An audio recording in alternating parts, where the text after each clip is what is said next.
Welcome to Board Game Binge, the place where we bring you bite-sized, bingeable board game content from across the industry. I'm your host, James Staley, and in this episode, we're chatting with Will Sorrell, founder of Clarendon Games, a London-based game publisher. To date, Clarendon has launched 12 game titles and sold over 150,000 copies worldwide. They've also won numerous awards for game design. Will, welcome to the Binge. How are you doing? Very good, thank you. Great to be here. Oh, it's great to have you. Now, I actually think the title number is actually higher than that. That was the original bio we had for you, but I think you've done quite a bit more than that since I got that. But let's get into the history on this, because I think you got a pretty amazing story, which goes all the way back to 2012 when this started. Can you talk to us a little bit about what you were doing before we got into this? Well, it was during the financial crash in 2009 when I was working for a skincare company, luxury skin cream, helping to develop products amongst other things. Yeah. That I decided that I wanted to start making and designing board games, and that was when it started, really. That's amazing. What was it like when you first made that decision? Like, when you leave a company and go into something like this full time, that's a huge shift. How did you bridge that? How did you bridge like the whole financial piece and kind of start from scratch? Well, I mean, I've always been interested in product and seeing a concept go from just an idea to a physical thing on the shop shelf. Sure. And even though I had never actually worked in board games or in the industry at all, there was some crossover experience with the skin creams, even though it didn't seem obvious at the time. And I just started working in my spare time with developing my first game, and took a little bit of salary off the side and moved into part-time.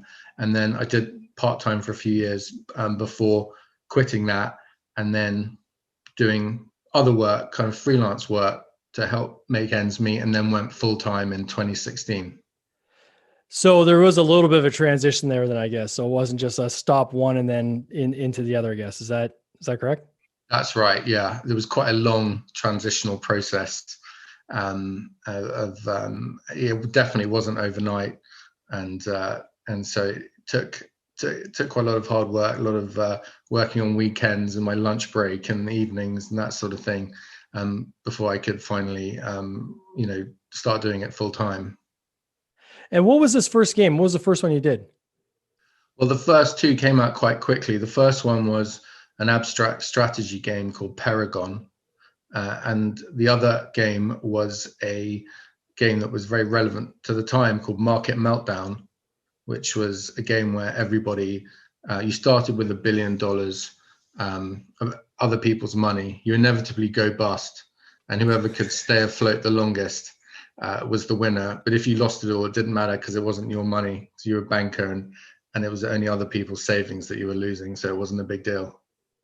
And then, so you said like it was timely at the time. So is this a game that's no longer available, or how have you kind of helped, that game grow with how the times have changed and things have kind of bounced back? Actually, it's not available at the moment. It got a lot of coverage at the time. It was very timely. But actually when the news cycle moved on, it was harder. It was a harder sell. It was tougher to sell. So that was quite an interesting lesson I learned from making a game with that kind of theme at that point in time. And how long have you been, like, a lot of the people we talk to have been doing games way before they actually got into it seriously? The journey started way before that. Like, is this something you've been doing since you were even like younger, or is this kind of a passion that kind of came on later in life? Well, I always enjoyed playing games because it brought everyone together, made everyone laugh. It was great fun. But I always used to enjoy trying to invent games and create games, not just board games, but also, other kind of sports or outdoor activities and games and that sort of thing. So, I love stories. I love, sort of trying to come up with fun things to do. So there definitely was a sort of, there was, I was definitely into it as a youngster and growing up. Yeah, and it's quite the leap, right? So a lot of people that like to make games or design games usually start when they're younger, modifying another game that they're playing and doing their own kind of house rules, and it kind of evolves from there. But it's a big leap, right? When you finally say, you know what, I'm going to actually go from having ideas to now publishing this, right? Actually putting this into something physical that I can sell. How did you kind of bring that team together? Like, what did the resources look like? So you obviously had, maybe some contacts that you had in these kind of parallel industries. But what did that first kind of virtual team look like? How did you, do everything from set up the distribution to the manufacturing and things like that? How did that come together for you? Well, I guess with the actual developing of the ideas, initially, I just sort of exploited friends and family, and would play test ideas and try to develop it as best I could.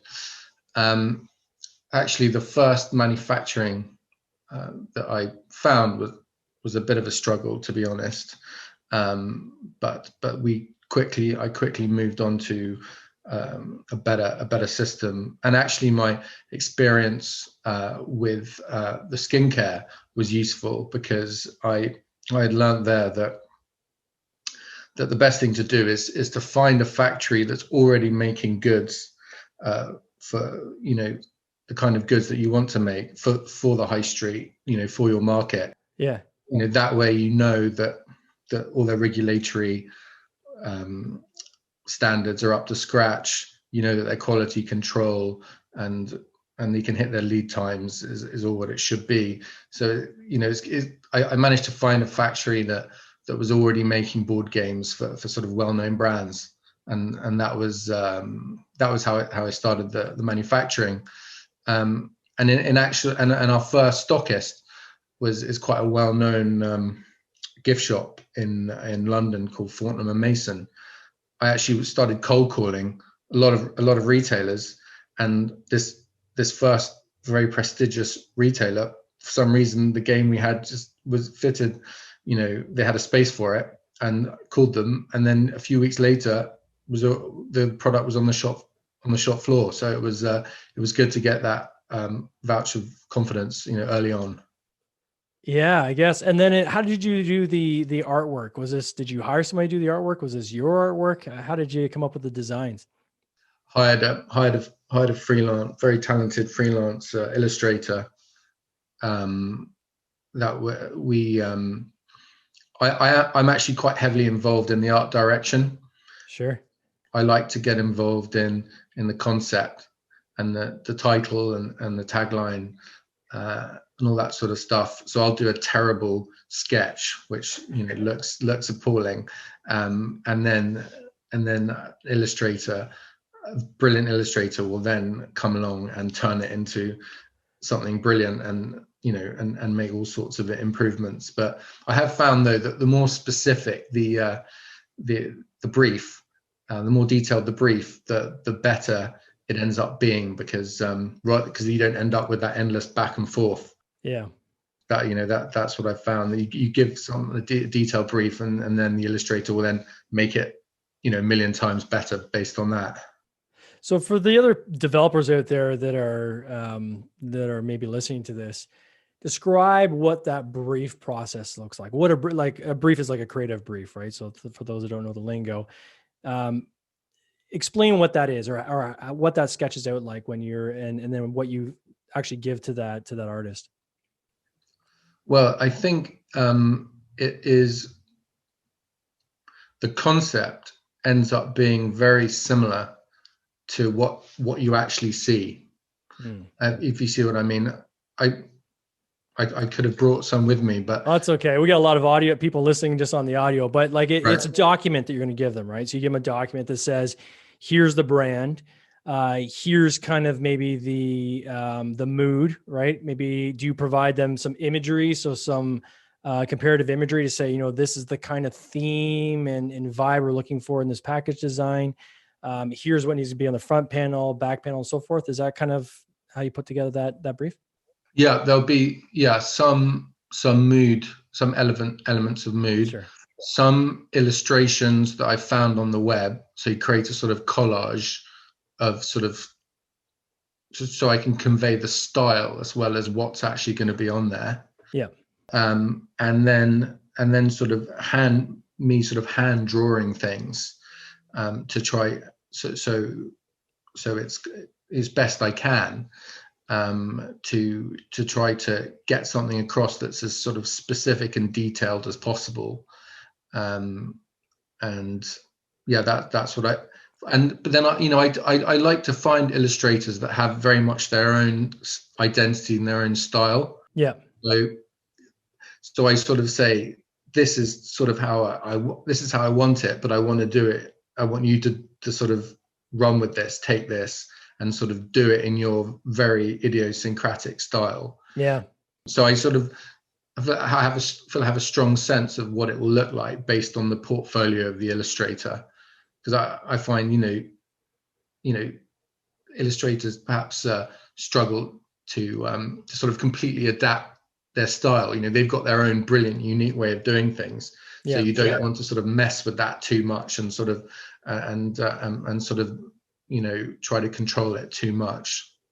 Yeah, I think it's important to be as detailed as possible, while at the same time not being constraining, if that makes sense. And we've talked to a lot of artists on this podcast, and they all say the same thing, which is, can you please give me specifics as to, if you have a playing card, for instance, and you intend to have text on the bottom in a box and maybe a coin in the top that has like a point value, I kind of need to know that, because I'm going to design the graphics around that. So if you can give them somewhat of it, even if it's sketched out, a template as to, here's kind of how this card is supposed to look, or on the box, here's the information that's critical we have in the box. Then when they do the artwork, even if it's in their style, it's still going to fit right with the game that you've created. And that's from what they're saying, that's quite important. So it's very cool that you're doing that as part of your process. Yeah, very much so, because I think obviously these brilliant illustrators, it takes them a long time to do their work. So if you're not giving them the information they need, you've perhaps pre-agreed a price, they've spent hours doing something, and then you come back and then you say, well, actually I want to change it to this and that. And it's important to remember, respect the process, their process, and how long it actually takes to make everything look as amazing as it does. Now you've got two styles from what I could see when I look at the different games on your website. You've got kind of that party theme style, fun kind of, bubbly kind of imagery. And then you've got a line of games that have this elixir kind of imagery. Can you talk a little bit about that? Like the two different positions you had across the portfolio? I think that we wanted, with the sort of elixir ones, I think I just wanted the games to look like, because the cards are bottle shaped. Yeah.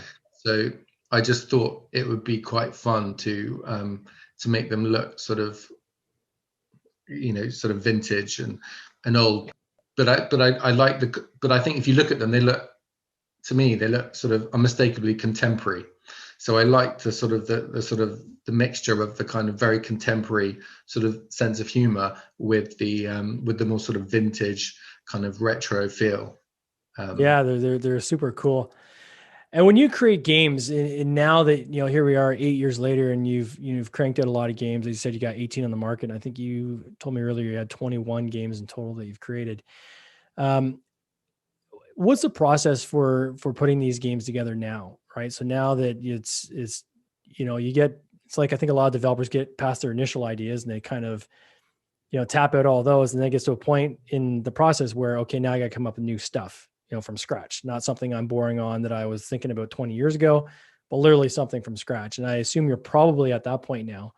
How do you go about creating the next game? Are you taking like submissions from other developers? Are you still being inspired by certain social situations? What's leading you towards your current kind of process of developing? Well, I mean, at the moment, it's funny because I'm actually in the process of developing for the first time some family games, but for younger families, Okay. for kids like 6 and up. So for the first time in a few years, I can actually draw on sort of ideas that have been percolating for a while. Yeah.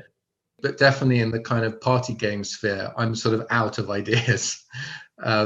So for the first time, I can think back to games that I played when I was little that I loved, and I'm sort of going to develop, sort of perhaps use those as a starting point, which I've been looking forward to trying to develop for a few years. But I would say, sort of in terms of the process of coming up with new ideas, I think it's important to be interested in everything in the world. To sort of whatever's interesting, read the news, look at the news, and just kind of try and take ideas or stories from different paths of life, as well as sort of try and be a student of board games and look at different mechanics and the way things are done, and sort of borrow ideas from here and there, and as well as talking to lots of people. The playtesters group, meetup group I go to, there's lots of incredible people who have so much knowledge, and they're so generous with their time and their suggestions, and sort of just play testing loads and loads to sort of come up with new and different ideas. We're reaching a point where we would love to take ideas from other developers. I like the idea of getting a game where the sort of everything's been done, like the gameplay, the illustration, and everything, and then we can just go, that's a brilliant game. Okay, we can publish it.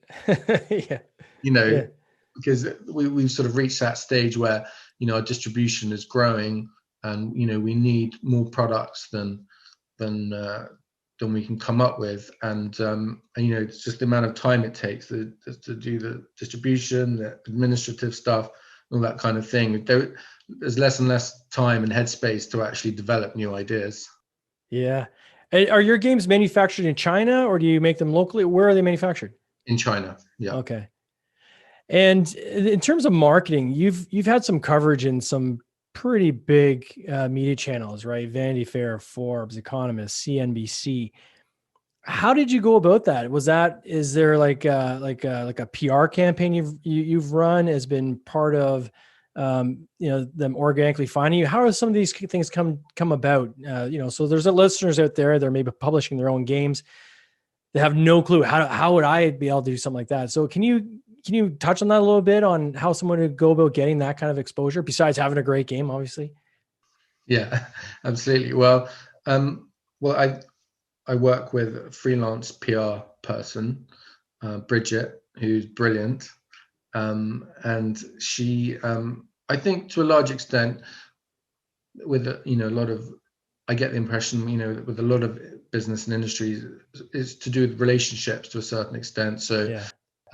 Someone who works in that world kind of knows the right people, and also, I think it's about sort of thinking about it a bit and sort of tapping up the right people for your product. If someone's doing a gift list of board games, obviously, that's the sort of person you want to approach, especially now. If it's an online list, they can make additions at any point. It's not like it's been printed and it's off, so you can do that. I think also the theme, like with the Market Meltdown game, lots of people who don't write about board games were happy to write about it, just because it suited what they wrote about. So I think perhaps trying to think about who, thinking about a bit who's the best fit for, I think is a good way to go about it. How is that now? For those listening who may not know, Will is actually coming to us from the UK right now, right? So number one, I appreciate you coming on this late, because I know it's late hours for you over there. Can you talk to us a little bit about how Brexit has impacted you? Well, I know that I mean, it's still up in the air. I mean, there's been a lot of news, and not, it's been very, there's been nothing certain for years, so it's very hard to plan. It's very hard to figure out what to do. I know that it's affected. Obviously, if there's no deal, there's going to be trade barriers put up, and it'll become almost impossible to send stock to, as far as I can understand, to or from the rest of the EU. I mean, it's affected me a bit less than some others because my games are quite text heavy. And so the barrier to entry is a bit higher because obviously games that are just images, it's easier to make a French version or a German version or whatever. There's quite a lot of translation that would be involved for if somebody wanted to sell my games in a foreign language. So I mainly operate in the UK, North America, and Australia and New Zealand.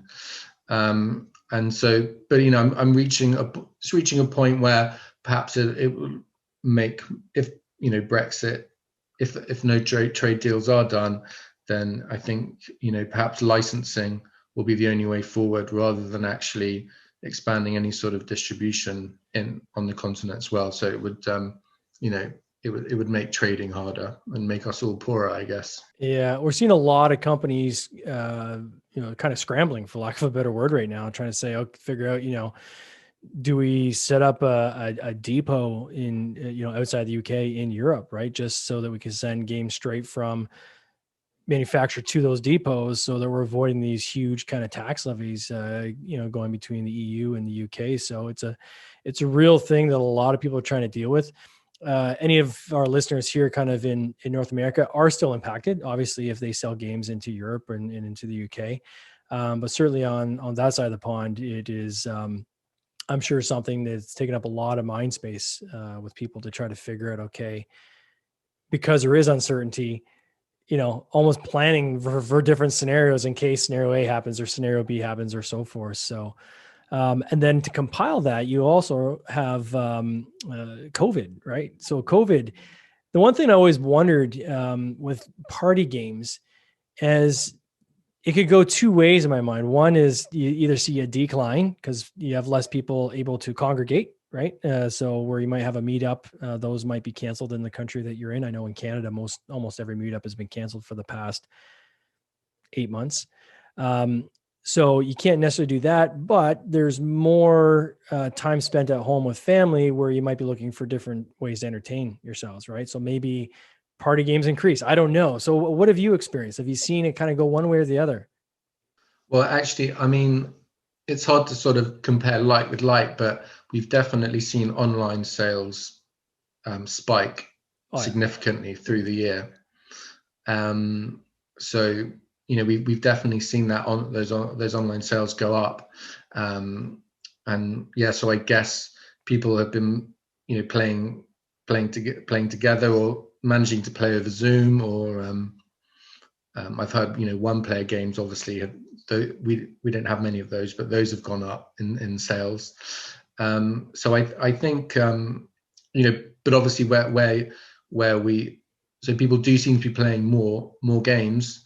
Obviously there's been a drop in sales on the high street, of course. So yeah, it's hard to sort of compare like with like and sort of say, has that made up, people playing more board games? But we've definitely have seen, I'd say throughout the year, through lockdown, sales have gone up, in the first 3 quarters of the year. That's and let's wait to see what happens in the fourth quarter.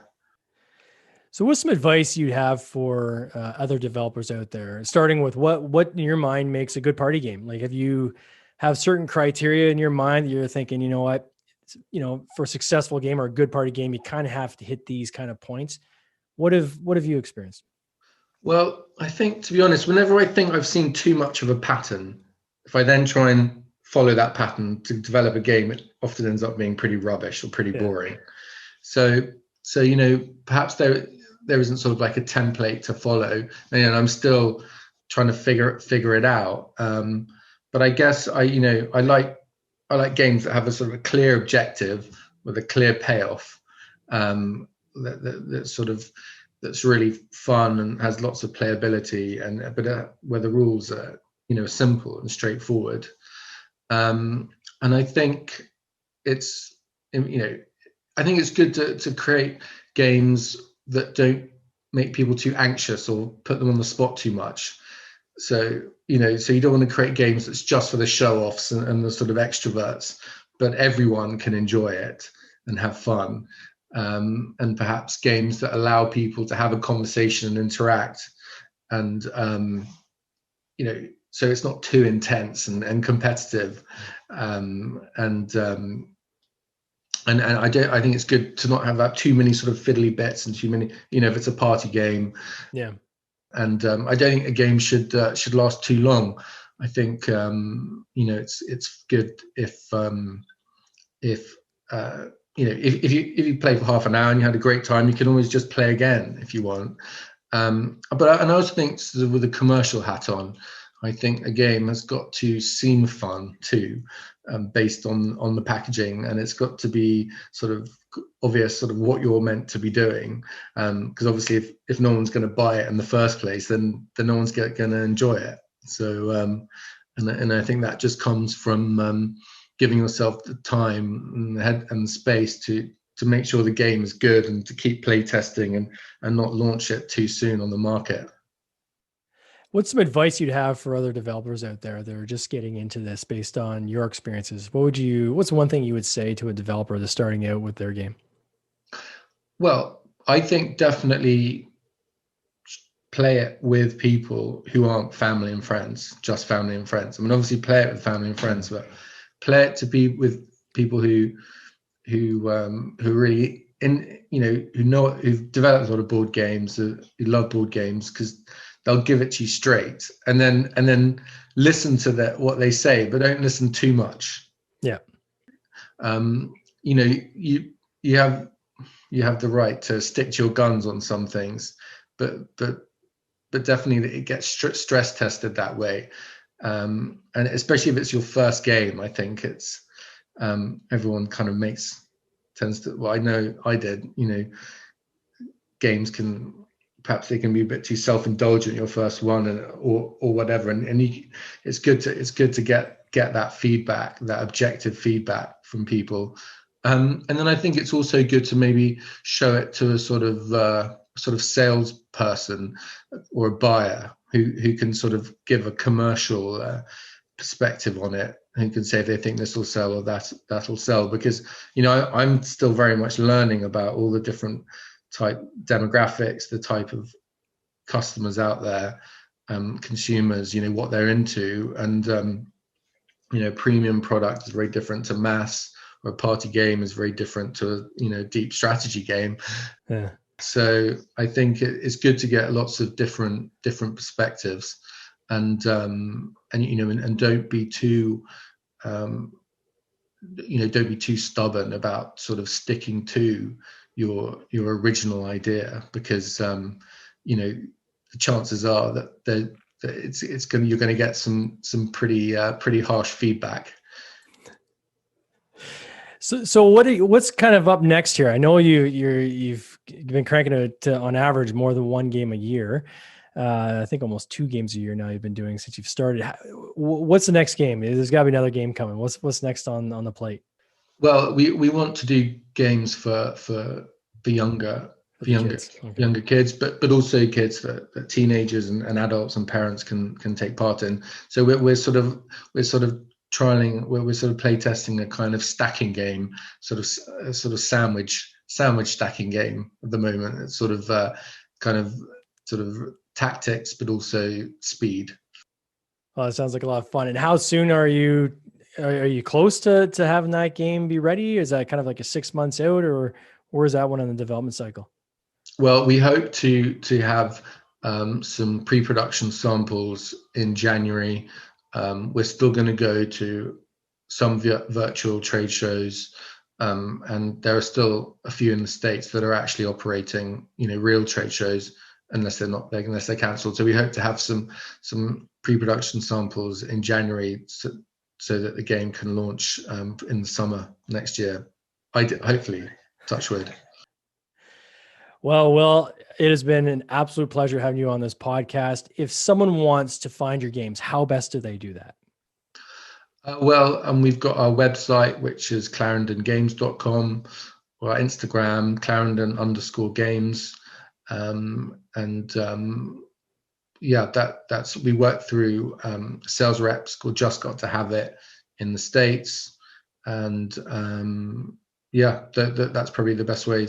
We're on Amazon, of course, and a number of different stores retailers you can find that through our website. Oh, that's awesome. Well, for those looking for it, I'm going to put a link attached to this video. So if you're watching this video afterwards, or if you're listening on the podcast, we'll make sure we put in the notes of the podcast. You can easily find this website. Will, thank you so much for coming on the podcast. All the best to you and your family this holiday season. Thanks a lot, James. I really appreciate that. Great to talk to you and to you. Cheers. Take care. Bye. This has been an episode of the Board Game Binge podcast, hosted by James Staley, produced by James Staley and Mike Bruner, with original music by Nick Smith. If you would like to watch these interviews live, simply join the Facebook group Board Game Binge, and you'll get access to live interviews, giveaways, and interesting board game content from across the industry. I can't wait for you to join us. See you next time.